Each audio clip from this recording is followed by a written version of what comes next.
Ya intinya kita di sana itu kan ini kan tindak lanjut dari pembicaraan waktu Kemenlu, Kepolisian Hmm, RI di Bali proses itu. iya, Tindak lanjutnya salah satunya ini masalah Rohingya ini. Rohingya. Jadi kita berangkat, kita pengen melihat secara langsung seperti apa sih kehidupannya Hmm, eh, etnis Rohingya ini di campnya di Bangladesh itu di Cox's Bazar. Kepala- Sebenarnya Cox's Bazar itu hmm, kota yang indah awalnya hmm. dan termasuk kota yang besar.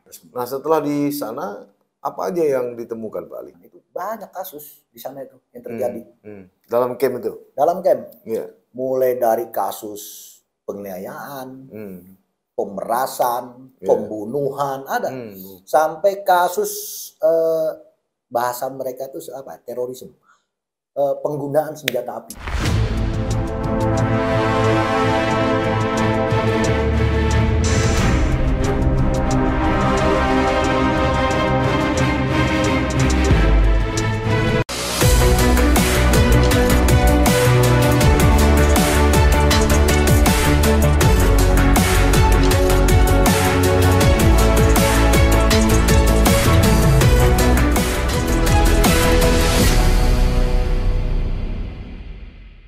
Assalamualaikum warahmatullahi wabarakatuh. Selamat bertemu kembali, sahabat sisi lain. Pekan lalu atau beberapa hari lalu, kembali imigran atau pendatang Rohingya berada di perairan Aceh. Naasnya, kapal yang mereka tumpangi kabarnya terbalik atau pecah di lautan. Sehingga ada puluhan dari warga Rohingya dalam kapal tersebut dinyatakan hilang. Dan sejauh ini sudah belasan juga yang berhasil dievakuasi dan ditemukan tanpa bernyawa. Persoalan Rohingya sebenarnya bukanlah cerita baru.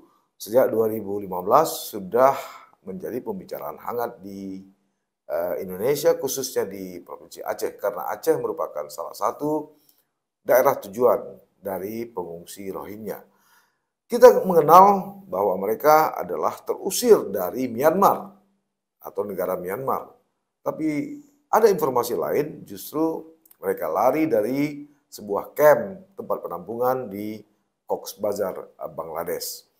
Untuk itu malam ini saya kembali mengundang narasumber yang paling berkompeten, yaitu Komisaris Besar Polisi Muhammad Ali Kadafi. Beliau adalah Direktur Intelijen Keamanan Interkam Polda Aceh. Sebelumnya beliau juga pernah saya undang dalam kapasitas sebagai kepala sekolah, kepala SPN Selawah. Tapi malam ini justru lebih mendalam bicara soal pengungsi Rohingya. Kita mulai saja. Assalamualaikum, Pak Ali. Waalaikumsalam Pak Ali, warahmatullahi kita wabarakatuh. langsung Ya, saja, Pak. gimana? Masyarakat tahu melalui pemberitaan media bahwa tanggal 15-18 Pak Ali bersama Wakapolda dan tim berangkat ke Bangladesh. Mungkin bisa diceritakan bagaimana kisah perjalanannya. Jadi itu perjalanan kami ke sana itu sebagai tindak lanjut dari kegiatan Bali proses, ya kan? Jadi kemarin kami berangkat itu tanggal 14 dipimpin langsung oleh Dirjen dari Kemenlu, Dirjen Kerjasama Multilateral. Dari Polda Aceh itu yang berangkat Pak Wakapolda, saya dan Kasat Intel Polresta. Karena kita memang Banda Aceh. Ya, Banda Aceh. Kita yang menangani langsung masalah kasus imigran Rohingya ini. Gitu. Di sana apa yang menjadi temuan atau yang menjadi perhatian menarik di Bangladesh itu? Ya intinya kita di sana itu kan ini kan tindak lanjut dari pembicaraan waktu Kemenlu, Kepolisian RI di Bali proses itu. Tindak lanjutnya salah satunya ini masalah Rohingya ini. Jadi kita berangkat, kita pengen melihat secara langsung seperti apa sih kehidupannya etnis Rohingya ini di campnya di Bangladesh itu di Cox's Bazar. Gitu. Jadi berarti selama ini yang hadir ke Aceh setelah Pak Ali bersama tim ke sana bukan langsung dari Myanmar ya ternyata ya. Mereka pelarian dari Cox's Bazar ini ya. Ya, jadi gini. Selama kami dari Dhaka itu ibu kota provinsinya Bangladesh ke Cox's Bazar itu kita naik pesawat lagi ya. Kurang lebih sekitar 1 jam perjalanan. Di sana kita melihat langsung. Tapi memang kita hanya diperbolehkan melihat langsung itu di 3 camp. Camp 14, camp 8, dan camp 16. Nah, itu kita yang diperbolehkan masuk ke sana. Masuk ya. Karena ini camp ini kan sebagai camp pilot projectnya dari UNHCR dan IOM di sana. Begitu. Jadi sebenarnya Cox's Bazar itu kota yang indah awalnya dan termasuk kota yang besar untuk Bangladesh itu selain Dhaka. Jadi ada Cox's Bazar, ada Chittagong. Cox's Bazar ini kota tua, kota lama, pernah menjadi pusat ibu kotanya Bangladesh. Nah, di Cox's Bazar itu ada 33 camp.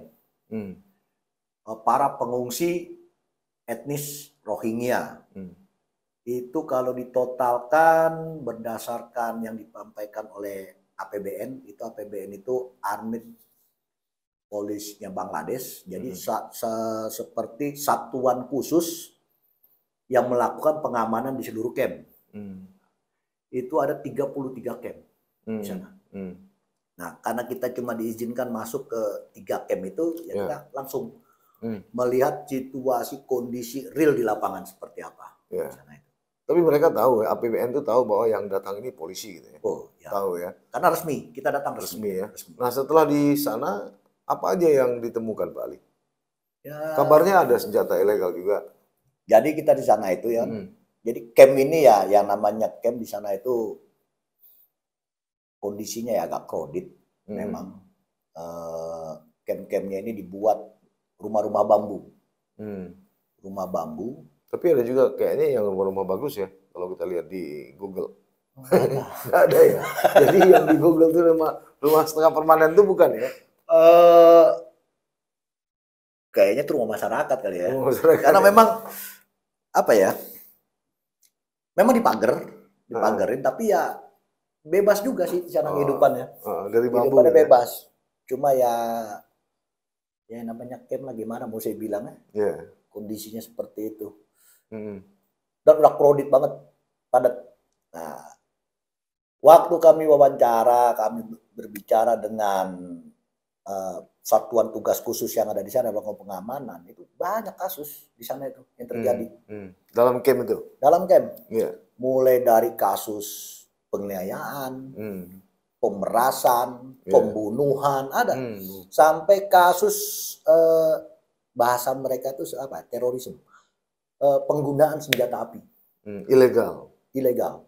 Jadi lengkap ya data-data itu kalau kita ya. Salah satunya itu di sini mereka menyampaikan saja dari 3 camp yang kita datangi itu. Dari kasus bersenjata aja tuh ada 66 kasus. 66 kasus. Selama itu berapa lama? 2023? Ini nggak disampaikan. Nggak disampaikan. Tapi dia bilang yang sudah mereka datangkan itu 66 kasus yang masalah bersenjata itu saja, yang diamankan itu 104 tersangkanya di sana. Belum lagi masalah narkoba, pembunuhan, penyanderaan, dan macam lah. Narkoba itu apa, jenis ganja bukan? Enggak, di sana itu namanya apa dia bilang? Jenis obat atau pil ya? Inek lah mungkin ya kalau bahasa kita itu ya, inek apa namanya ya? Nama yaba. Oh, yaba. Yaba namanya, kalau di sana namanya yaba. Ini kalau dari data mereka itu yang sudah diamankan saja tuh BB-nya itu 43 ribuan. Wow. Penggunanya? BB yang ditemukan. BB ditemukan. Selama mereka di sana itu. Berarti bisa terindikasi ada bandar situ ya? Ya, karena kan Cox's Bazar ini kan berbatasan darat antara Myanmar, Bangladesh, Thailand. Barang-barang kalau narkoba ini diduga dari Myanmar dan Thailand masuk, termasuk sabu. Sabu. Cuma bahasanya agak berbeda. Kalau kita sabu, kalau di sana dibilangnya ice. Nah, jadi sejenis sabu, amfetamin. Karena memang mirip putih gitu ya. Ya. Itu digunakan juga di sana gitu. Ya, di dalam camp itu kejadiannya. Penyerangan terhadap aparat ada. Dan memang dari hasil wawancara kami, investigasi di sana dari keterangan HPBN itu, kasus-kasusnya sih memang banyak kendala-kendala di sana. Seperti mereka sampaikan antara orang Rohingya sama Bangladesh itu bahasa juga berbeda. Kemudian sampai disampaikan di sini mereka lebih brutal. Lebih brutal. Dan apa ya? Tingkat pendidikannya itu kendala-kendalanya semua di sana tuh. Ini kan orang kan dulunya mengira bahwa pengungsi Rohingya itu ya dari Myanmar, mayoritas dari Myanmar. Betul. Tapi setelah terungkap bahwa di Bangladesh, khususnya di Cox's Bazar ini ada satu camp, yang Pak Ali ketahui di sana setelah ke sana, mayoritas yang keluar dari yang datang ke Aceh itu yang keluar dari Cox's Bazar itu atau memang langsung dari Myanmar? Kalau hasil penelusuran kita, jadi gini, mereka kan ngungsi dari Myanmar masuk ke Cox's Bazar. Karena di Cox's Bazar ini banyak camp-camp tadi, ya, kita belum tahu nih dari camp yang mana. Kalau yang kita diizinkan masuk kan, yang saya sampaikan tadi 3 camp tuh. Camp berapa aja tadi? 8, 14, sama 16, ya kan? Nah, camp yang lain kita kan nggak tahu. Karena kita nggak dikasih masuk. Dan keterangan dari pihak pengawas 3 camp ini, mereka mengatakan kalau dari 3 camp itu nggak ada yang keluar. Nggak ada yang keluar. Nggak ada yang keluar. Nah, dari hasil penangkapan di sini, dari hasil yang disidik, setelah kita cross check dengan imigran Rohingya yang ada di sini, ternyata mereka memang bukan dari camp yang 3 ini. Dari camp yang lain lagi. Tapi masih seputar Bangladesh ya? Masih seputaran Cox's Bazar. Cox's Bazar lah itu ya. Tidak langsung dari Myanmar ya? Nggak ada. Jadi berat dugaan itu selama ini disebut-sebut Myanmar itu kayaknya dari Myanmar pasti ke Cox's Bazar dulu ya.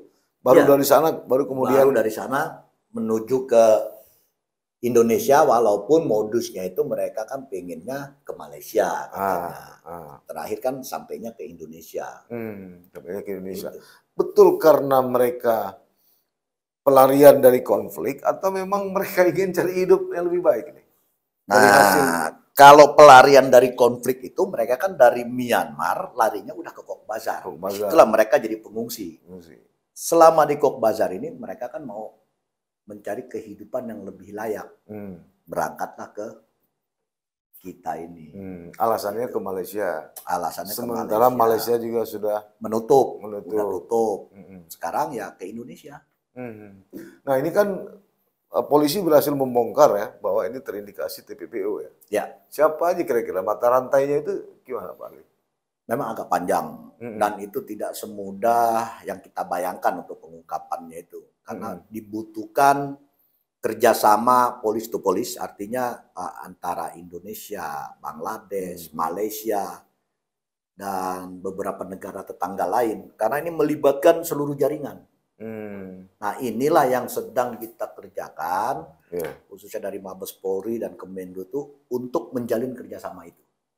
Salah satu perjalanan kami ke sana itu juga membicarakan itu, menjalin kerjasama untuk kedepannya. Dan ya walaupun awalnya agak berat, tapi mereka sekarang sudah memberikan lampu hijau.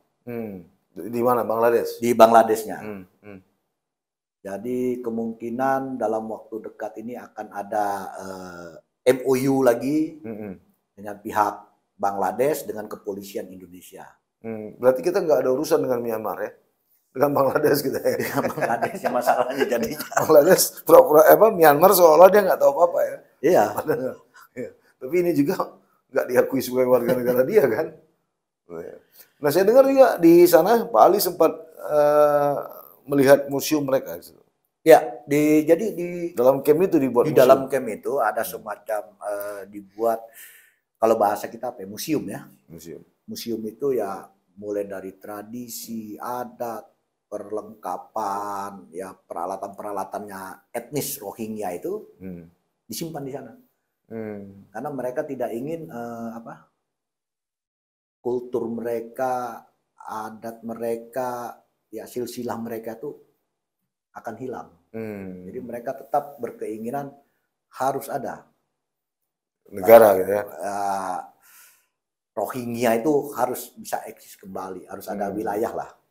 Ya, untuk sementara berarti negara berjalan dulu lah ya. Ideologinya punya, kulturnya punya, semua punya ya. Cuma karena kan gini, di Myanmar ini Rohingya ini kan yang kita khawatirkan ARSA itu. Ya. ARSA itu kan sebagian pendapat mengatakan bahwa itu kelompok teroris, sebagian mengatakan bukan, sebagian lagi mengatakan itu kelompok separatis. ARSA itu kan yang melakukan penyerangan waktu di Myanmar dulu. Nah, dianggap kalau kita ini kayak macam mana, kayak separatis lah, pemberontak gitulah, menyerang pos-pos aparat. Walaupun sebenarnya kalau menurut mereka itu mereka kan membela diri. Tapi kan pemerintah Myanmar itu menyatakan mereka sebagai organisasi teroris. Lepas apakah ini pelarian konflik, mencari kehidupan yang baru, kemudian migrasi mereka selalu besar di sini, ancaman walaupun tadi sudah bakal ada MOU. Dalam kacamata intelijen kepolisian ini apa sebenarnya Pak Ali? Nah ini, kalau dalam kacamata intelijen kan kita kan melihat sebelum terjadi, saat terjadi, dan setelah terjadi. Sebelum terjadi kita sudah memberikan warning. Karena kita kan nggak bisa nih, orang-orang yang datang ini satu persatu kita data. Kita nggak punya data mereka. Nah, yang punya data lengkap mereka ini kan pihak UNHCR sebenarnya. Kalau memang mereka itu keluarnya langsung dari Cox's Bazar. Cox's Bazar kan udah didatakan sama mereka. Tapi sampai hari ini pun kita untuk meminta data lengkapnya seperti apa, mereka silsilahnya dari mana, apakah mereka pernah terlibat dengan kelompok-kelompok separatis ataupun kelompok ARS atau kelompok kriminal lainnya, itu kita nggak punya.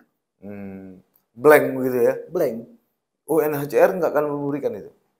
Sampai saat ini belum. Belum ya? Belum. Sejauh mana koordinasi UNHCR dengan kepolisian setempat lah, kalau misalnya di Aceh atau? Kalau sama kita baik. Baik. Masih baik. Kita tetap memberikan ya pengamanan kepada mereka, membantu kegiatan mereka dalam artian waktu mereka mau melihat para imigran ini kita dampingi, kita berikan pengamanannya. Tapi soal yang kita minta data mereka nggak ngasih ya? Karena mereka sendiri belum memberikan data lengkap. Kalau memang dari Cox's Bazar dulu mereka sudah didatakan detail, seharusnya kan keluar nih. Kalau bahasa kita ini kartu tiknya nih keluar. Nah, dari mereka ini belum keluar. Belum keluar. Kenapa tuh kira-kira tuh? Nah, ini menurut Pak Ali kenapa kira-kira? Ya, ini kan masalah apa ya? Masalah marwah negara kali ya, antar negara kan. Karena waktu kami kunjungi ke camp di sana menyatakan bahwa tidak ada dari camp kami yang keluar. Tapi buktinya ada. Buktinya ada. Nah, yang saya khawatirkan, ini kan kasusnya banyak nih, kasus kriminal di sana kan banyak. Saya khawatirnya mereka ini yang bermasalah di sana melarikan diri ke sini. Ya. Kabarnya ada juga sekitar 400 ya tentara Myanmar yang disersi ya. Ya, di sana itu. Nah, itu jadi masalah baru lagi. Berarti kan ini udah terlatih ya, ikut bergabung dalam Rohingya kan? Iya.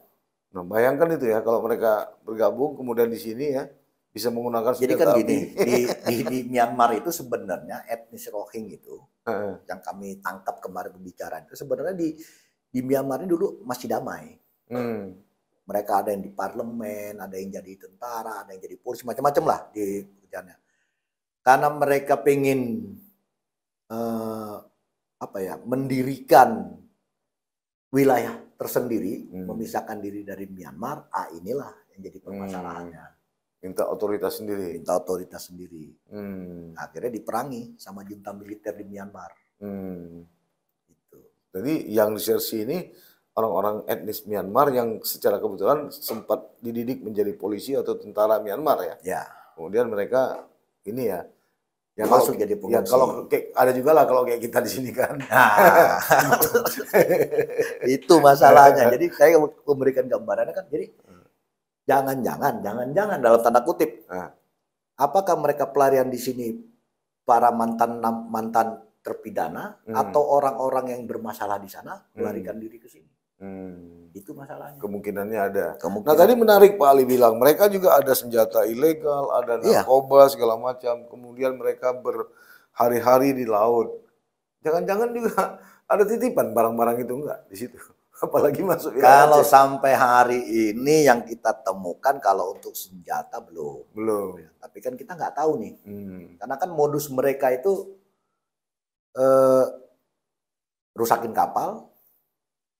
Seakan-akan keadaan darurat, mau tidak mau kita harus tolong. Iya. Alasannya mesin kapalnya rusak, kemudian dibawa oleh arus ya terdamparlah ke Indonesia, terdamparlah ke Aceh gitu ya. Tapi kan hasil pendalaman kita lebih lanjut ternyata kan ini udah sindikat.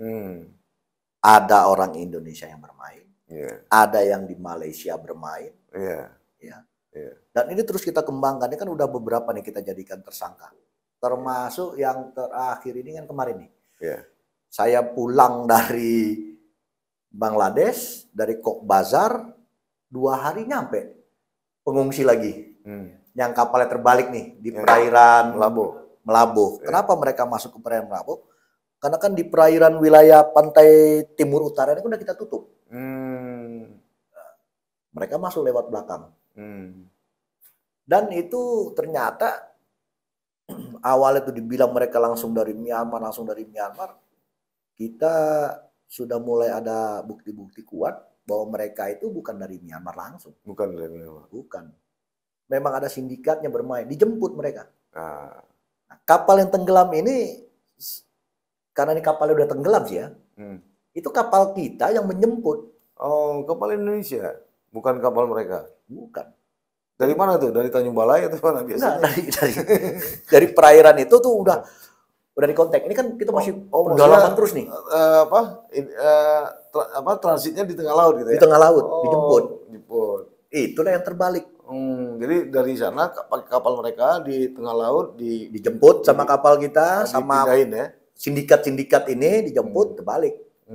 Nah, dari pengakuan yang sempat saya baca di media setelah diproses oleh Polres Banda Aceh, katanya per kepala mereka itu kalau dengan uang kita 15 juta ya? Ya. 15 juta.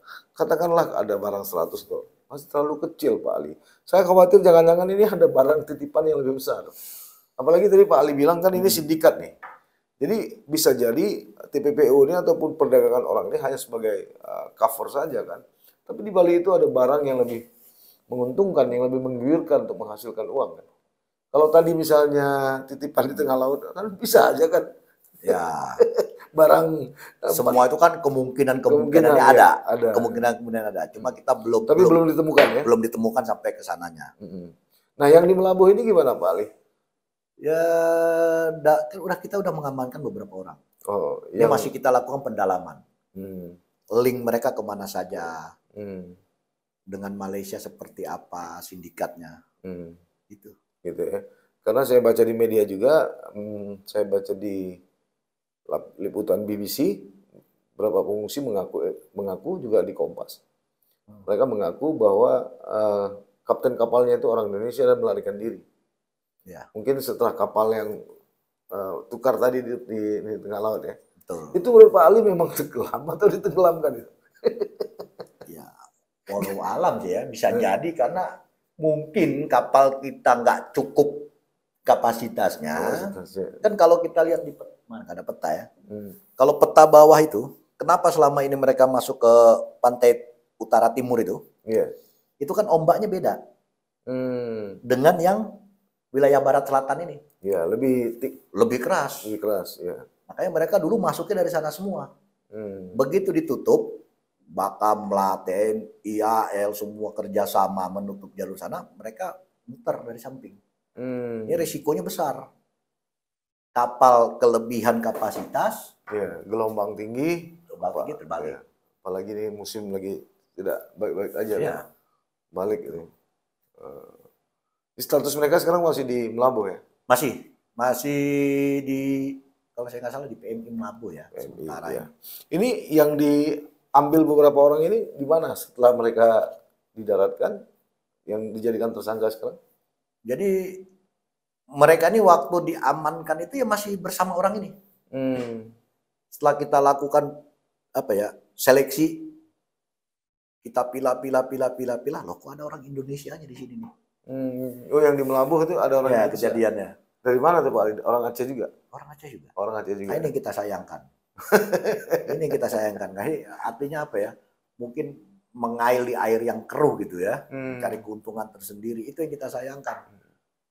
Mereka tidak pernah berpikir dampaknya ke depan nanti.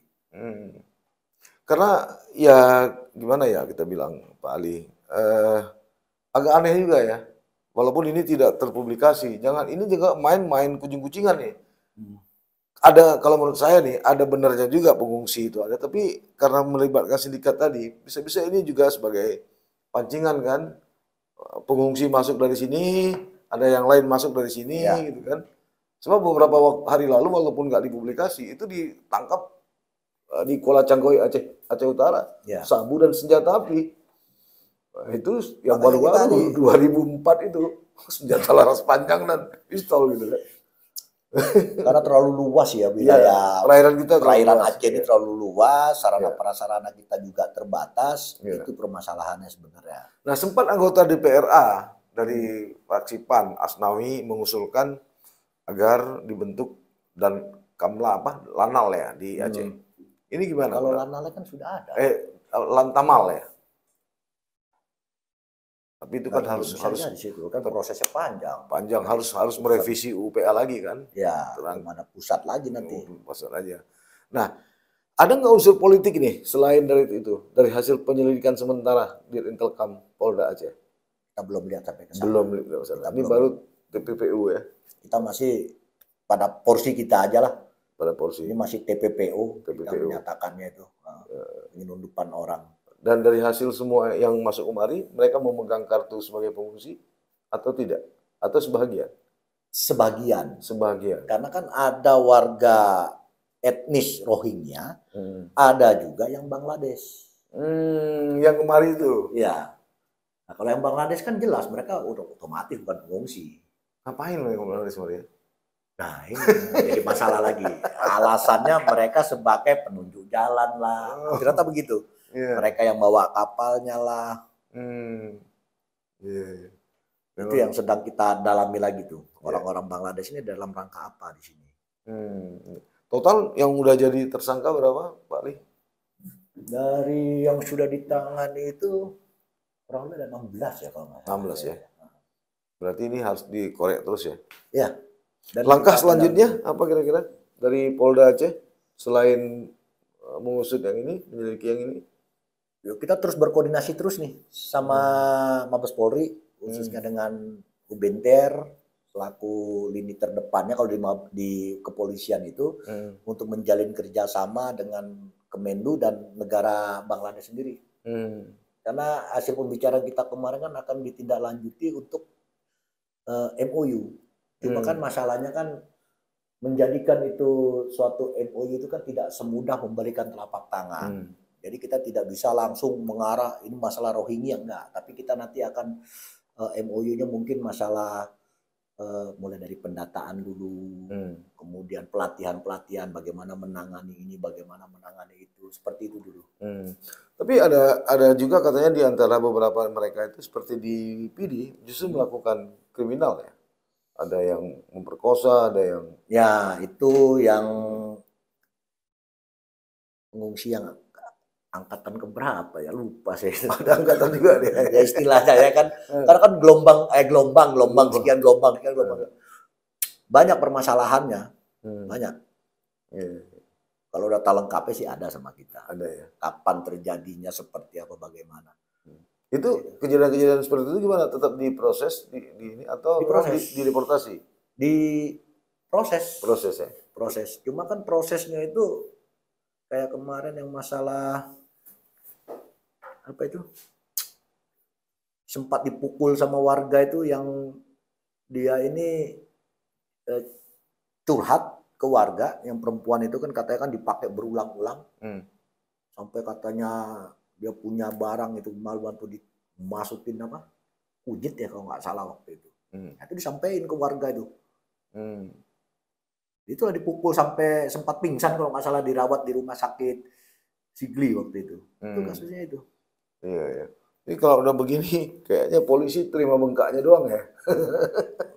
Di samping memang harus sidik itu, kemudian mereka membuat onar lagi dalam tanda petik atau melakukan perbuatan kriminal. Jadi kemudian di pengungsi juga polisi juga yang menjaganya gitu ya. Nah itu yang jadi polemik juga ya. Polemik ya. Ya memang resiko juga sih ya.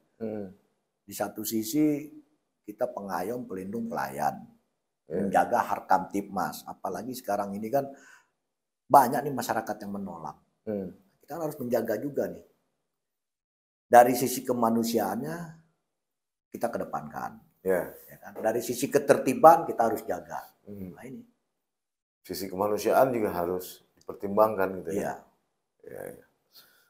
Mungkin ada Pak Ali ingin sampaikan pada masyarakat? Ya harapan kami ke depan itu ya masyarakat nih janganlah mudah tergiur dengan iming-iming dalam kelompok sindikat ini menerima apa istilahnya? Iming-iming bayaran, terus mau akhirnya masalahnya ini tidak semudah yang kita bayangkan. Bukan yang mereka masuk terus clear urusan, enggak. Tapi ini nanti permasalahannya ke depan terhadap keamanan, ketertiban di Aceh ini khususnya. Itu tidak pernah mereka pikir itu. Yang penting ada duit, mereka dapat, selesai urusan. Ternyata tidak semudah itu harusnya. Jadi sama-samalah kita bekerja sama menjaga ya di perairan Aceh ini khususnya. Ya. Data dari Polda sudah berapa yang ada di sini, Bu? Etnis Rohingya sejak 2015. Sudah terakhir 1.500-an ya, yang tersisa. 1.500-an. Yang tersisa. Yang tersisa. Dari hasil kunjungan Pak Ali ke Cox's Bazar itu ada berapa? 1, sekian juta ya? Kalau di Cox's Bazar itu data pembicaraan kemarin terakhir itu sekitar 1,3 juta. 1,3 juta. Iya. 50% aja kemarin udah bisa tenggelam. Tenggelam kita kalau semua masuk sini. Udah bisa ikut calon bupati, wali kota, gubernur ya. Ya, terima kasih Pak Ali atas kunjungannya. Mudah-mudahan informasi ini bisa bermanfaat dan masyarakat bisa lebih teliti, kritis, hati-hati. Cuma jangan emosional dalam menghadapi bagaimanapun itu adalah saudara kita. Kan begitu Pak Ali ya. Hanya berbeda negara dan mungkin saja warna kulit. Kalau kebetulan Islam tentu juga saudara seiman. Sahabat, sisi lain itu tadi perbincangan saya bersama Bapak Komisaris Besar Polisi Muhammad Ali Kadafi, Direktur Intelijen Keamanan atau Intelkam Polda Aceh. Hasil kunjungan beliau bersama Pak Wakapolda dan tim ke Cox's Bazar, Bangladesh, di mana pusat penampungan etnis Rohingya yang sedang hangat-hangatnya menjadi pembicaraan di negeri ini. Mudah-mudahan bermanfaat. Sampai bertemu. Assalamualaikum warahmatullahi wabarakatuh.